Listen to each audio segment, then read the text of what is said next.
Selamat pagi, salam sejahtera. Terima kasih karena bersama dengan saya di Nazilin Unity Channel. Sejak akhir-akhir ini memang ada kejutan demi kejutan yang dibuat dalam kepemimpinan Anwar Ibrahim melalui SPRM. Terkini kita dikejutkan dengan satu lagi pendedahan yang paling menarik dan luar biasa. Apabila SPRM menjejak aset diberi guna duit package Penjana Kerjaya. Saudara-saudara sekalian, yang mengejutkan kita ialah semua isu ini atau semua masalah ini bermula daripada ataupun berlaku daripada pada masa pemerintahan kerajaan sebelumnya. Dan seperti yang dikatakan oleh netizen, Anwar juga yang terpaksa selesaikannya. Dan kita gembira kerana agenda memerangi rasuah yang dibuat oleh Anwar Ibrahim setakat ini amatlah berjaya dan amatlah kelihatan sangat agresif. Suruhanjaya Pencegahan Rasuah SPRM Malaysia sedang mengesan aset dibeli menggunakan dana kerajaan yang diperoleh melalui tuntutan palsu di bawah program inisiatif pengambilan pekerja dan bantuan latihan Penjana Kerjaya. Betul-betul kita sangat sakit hatilah apabila kita tahu bahawa ada aset yang dibeli menggunakan dana kerajaan yang diperoleh melalui tuntutan palsu. Duit yang sepatutnya digunakan untuk pembangunan negara diguna untuk kegunaan sendiri, untuk poket sendiri, untuk tekak sendiri, dan untuk kepuasan sendiri. Apa pendapat anda dengan orang-orang seperti ini? Patutkah kita hukum dengan hukuman yang lebih berat? Yang berikutan, ada pengarah dan pemilik syarikat yang dikesan menyeleweng wang rakyat itu dipercayai membelanjakan dana berkenaan untuk kepentingan diri, termasuk membeli aset dan barangan mewah lain. Duit rakyat, duit untuk pembangunan rakyat digunakan untuk membeli kepentingan sendiri, termasuk membeli aset dan barangan mewah lain. Apa barangan aset? Aset itu seperti kereta, rumah, tanah, dan sebagainya. Selain daripada itu, membelanjakan untuk barangan mewah pula. Apa itu contoh barangan mewah? Contoh barangan mewah adalah seperti barangan kemas, kasut, jam tangan, motosikal yang mahal dan sebagainya. Tak malukah mereka buat lakukan perkara ini? Duit yang sepatutnya diberikan kepada rakyat miskin diguna untuk tekak sendiri. Tak malukah mereka membuat perkara ini? Tak rasa berdosa ke beri makan kepada keluarga seperti itu?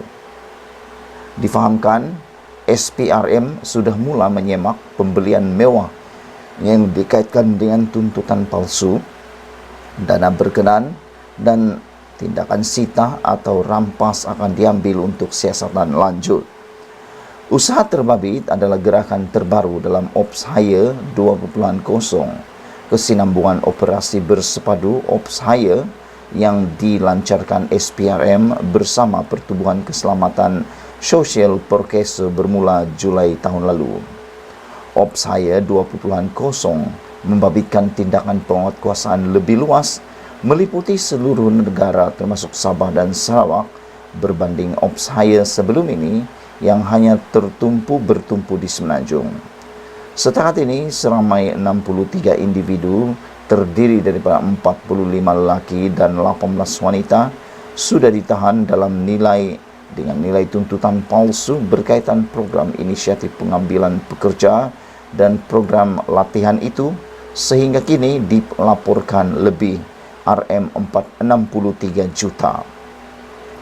Penjana Kerjaya Kendalian Perkeso yang dilancarkan pada Jun 2020 ialah program inisiatif pengambilan pekerja dan latihan untuk golongan perintis, mereka yang berumur bawah 40 tahun serta mereka dalam segmen usia 40 tahun ke atas.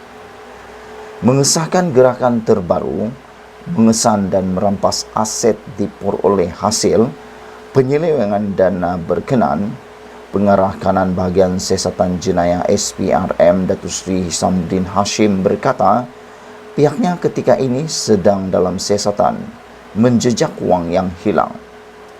Kebanyakan individu ditahan menerima dan menggunakan dana berkenan. Ada kemungkinan beli aset atau harta bernilai tinggi. Jadi SPRM sedang buat kiraan ke mana dana hasil tuntutan palsu itu digunakan. Contoh, jika ada suspek dikesan membeli aset seperti kereta mewah, guna wang hasil penipuan itu, kita akan kesan dan sita kereta mewah dibeli untuk tindakan lanjut, katanya semalam. Katanya siasatan berkaitan penjajakan wang juga bagi mengesan akaun-akaun bank yang digunakan pemohon dalam tuntutan palsu dana penjana kerjaya. Dalam beberapa hari ini, SPRM sudah menyerahkan nota perintah kepada pihak bank untuk membantu siasatan kes, katanya. Mengenai modus operandi pihak yang membuat tuntutan palsu berkenan, beliau berkata, antaranya ialah dengan mengganjikan ramai pekerja, semata-mata mahukan dana disediakan kerajaan itu. Ada syarikat kecil mendakwa mereka mengganjikan sehingga 4 atau 5 pekerja dalam satu masa. Tetapi apabila silakan dibuat, tak ada pun. Sebaliknya hanya untuk buat tuntutan dana tersebut, katanya.